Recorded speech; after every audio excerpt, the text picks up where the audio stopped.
Peggy 3.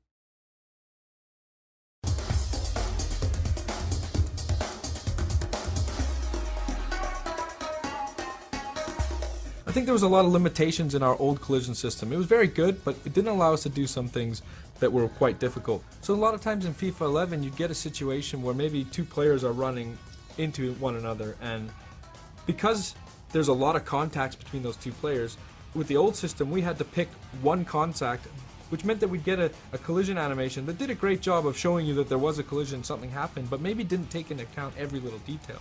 With this year's engine, what you see is when those two players come together, we're resolving for every single collision that happens, and we're really able to preserve the momentum a lot better in the interactions between players. This looks fantastic when you get into the replay camera and you see all of the limbs and the parts bending and contorting as you would expect them to, like you would see on real-world TV. But it also translates into the telecam, where you really feel the difference of the game and you really feel that preservation of momentum. Another benefit that we get is we resolve a lot of our clipping issues in the game this year. In last year's system we didn't actually account for arm collisions at all, and you couldn't really tell in the telecam, but if you went into replay you would notice that arms could sometimes clip through a shoulder or clip through a back of your opponents.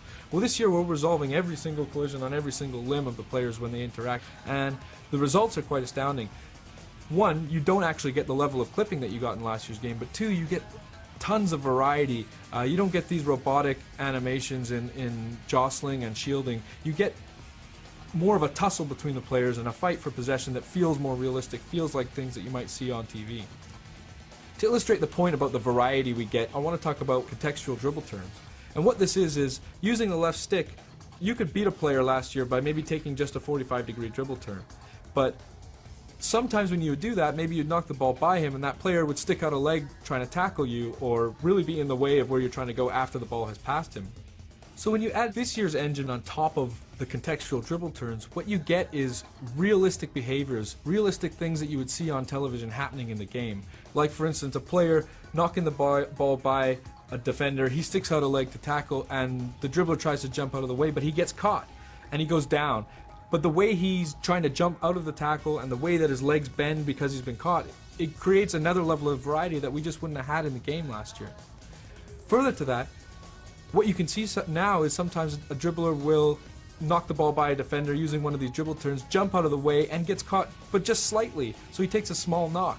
And what you get is a little bit more of resilience from the player to take those small knocks and able to continue on and go after the ball.